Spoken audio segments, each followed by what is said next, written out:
Programme number બરાબર 12 number છે programme કે નથી નથી. તો રીસેટ કર રેડ બટન દબાવ નવો પ્રોગ્રામ બનાવો. રેટ ને હા કેટલા ડિગ્રીથી નાખવાનો છે 1 ડિગ્રીથી 1 લાખ બરાબર. ટેમ્પરેચર લે set temperature set temperature 135. Direct લખું ને હવે હોલ ટાઈમ હા ને બાજુમાં હવે 45 મિનિટ. હવે સેવ કરવા માટે પ્રોગ્રામ નંબર લખ. સેવ કરવા માટે પ્રોગ્રામ નંબર નાખી દે 12 નંબર નાખી દે કોઈ બી નંબર નાખવાનો. હા હવે પાસવર્ડ નાખ એ ક્યાંથી એનો પાસવર્ડ 999 999 પ્રોગ્રામ નંબર બટન દબાવો એન્ટર એટલે હા ને હા.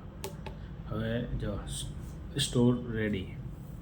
હવે રીડ કર રીડ રીડ રે બાજુમાં રીડ ને રીડ હા આ એનો પ્રોગ્રામ સેવ કર્યો ને તે હવે રીડ રન કરી દે બાજુમાં નીચે 1 સેકન્ડ થઈ ગયો રન. હા હવે આ 0 સેટ છે તારું ચેન્જ ઓવરમાં એટલે